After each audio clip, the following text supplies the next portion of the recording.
moderator for a contractor. I worked for Facebook for 2 years. And so I filmed with a hidden camera for many, many months at Facebook. I exposed their policies and documented their policy. So when there was a hearing last week and a Democrat senator named Markey said that there's no conservative bias in big tech and social media, I replied with a tweet, and I shared 29 screenshots from when I filmed at Facebook showing conservative bias. So it's documented. And I gave that evidence to Congressman Matt Gaetz, and he submitted a criminal referral to the DOJ for Mark Zuckerberg for alleged perjury to Congress.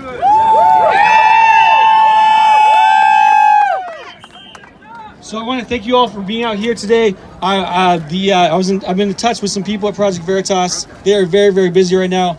If you have any evidence or examples of irregularities, you need to email veritastips@protonmail.com.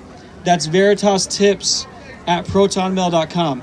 So you just send an email. Also report the irregularities to the Arizona Attorney General's office. But yeah, there's also a phone number you can call in with Project Veritas. I don't have it in front of me. You can follow James O'Keefe on Twitter, and I'm also on Twitter at Real Ryan Hartwig, and I'm also on Parler and Gab with those same handles at Real Ryan Hartwig, HARTWIG. But thank you so much for being here. Thank you to Adel, to all the people organizing this protest. As you said, it's a peaceful protest. Don't engage with these people. It's a waste of time. That's what the media wants. Once again, I worked as a content moderator at Facebook. I blew the whistle. I worked with Project Veritas, and so thank you so much for being out here. Have your name. And once again, my name is Ryan Hartwig. And if there's anything really, really pressing or crazy that's you think should be out there in the media that Project Veritas should do an expose about, come talk to me directly. I can get you in touch with Project Veritas as well. Once again, that email address is veritastips@protonmail.com. And my website is ryanhartwig.org, ryanhartwig.org. So thank you so much, and I'll pass it back to Adel here. Thanks, guys.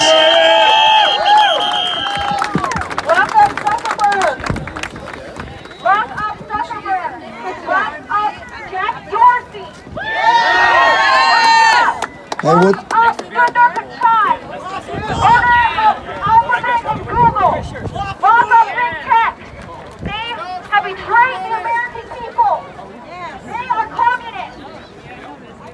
I tell you guys right now what this sister was saying over here. Let me give you a little education. It's not just conspiracy you want to talk about. You want to look at facts, right? So facts are this. Facts are Facebook's had issues with antitrust policies or antitrust issues, and they've tried to crack down on them. The United States government can't just crack down on the biggest entity outside of our government, the most powerful thing outside of our government. They would have done it 2 years ago. $2 trillion worth of fines for data breaching on your guys' privacy. All the things that went out, there should have been $2 trillion worth of fines given to Facebook, but they weren't given to them. Why? You can't bankrupt the biggest thing outside of the government. So you find a way to work with them. But it's got so corrupt that President Trump said, you know what? We're going to repeal 230.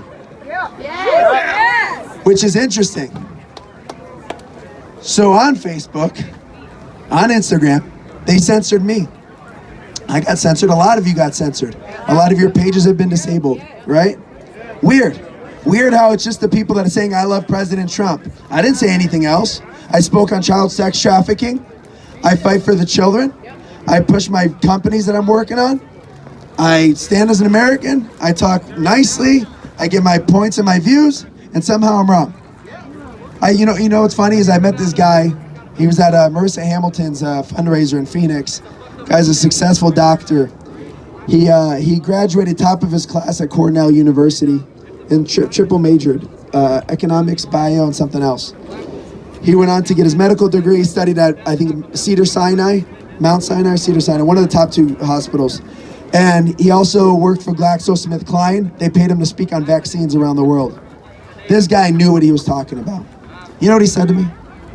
He said, Adel, I go to the news and I tell them, hey, this isn't true about the virus.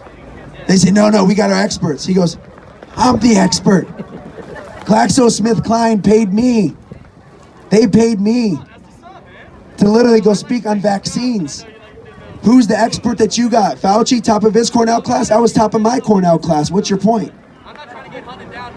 And that's where we see this divide. Now the media controls it where they want it to go. Now we're going back to big tech. The issue is they shush you. And I have a problem being shushed when I, as an American, have a right to speak. Now, you can come up with the argument and say, hey, Facebook's a private company, even though they've come out and they've gone public now. Facebook has the right to be what they want to be. But here's the issue. They shouldn't get protection. Here's the issue, is if you're going to crack down and you want to go against what our constitution allows, at that point, you should have no problem allowing competition to grow. And not push the collusion. And you should stop trying to push people down that are trying to build other platforms, which they've done. They've bought, I believe, it was other 80 companies that have tried to compete with them. I've launched a new social platform. We're working on it. It's been 4 years. I meet rich people. You know what they tell me? Sorry, Adel, I don't want to compete with Mark Zuckerberg. Literally, that's what they tell me. I'm telling you, the richest people, billionaires. I've had so many conversations. Sorry, Adel, it's a great idea. Love it. Just don't want to. Hey, Adel, let me know when, literally, from a guy that's worth $4.3 billion. You know what he said to me? He said, when Trump and Biden, when the elections finish, if Trump wins, talk to me then. He was on his yacht off the coast of Miami. This is what we're fighting. And all I've built was a fair social platform. And you can't even get it off the ground. 4 years. That's not America. That's not the American dream. And when you start stifling people's words and you don't allow competition, that is what we call communism. I have no problem with Facebook shushing people the way they want to do, but stop shushing the business owners that want to create something that competes with your platform. That's the problem. So what's funny about Zuckerberg is if Section 230 comes in, gets repealed, and they put in new legal boundaries for them, at that point, Facebook would get in a lot of trouble. They'd be held liable for a lot of the things that are published on their platform and how they act. Well, here's what's interesting. Mark Zuckerberg put $400 million into a nonprofit that put poll workers and rented out poll locations across the United States.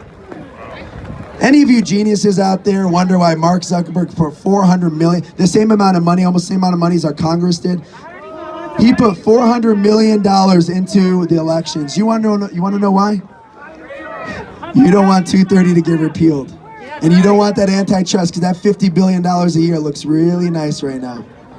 Look, I don't have to be an idiot. It's not a conspiracy, but it's pretty plain and simple. I have not said anything false on social media. I fight for the people of America. I fight for our children. I stand with everybody. I love everybody. But the fact that I speak like that and I'm shushed, that tells you there's an issue. So guys, we're fighting big tech. We're fighting the big media. But at the end of the day, we're going to win. God's going to prevail. Everybody around the world is waiting for the United States to stand. They're waiting for the United States to stand because they see these fences that separates within their country. Not separates the sex traffickers and the drugs coming across the border. We're talking about within the country, freedom of speech zones. That should not exist in the United States of America. And that right there, my friends, that wall is why I stand here today.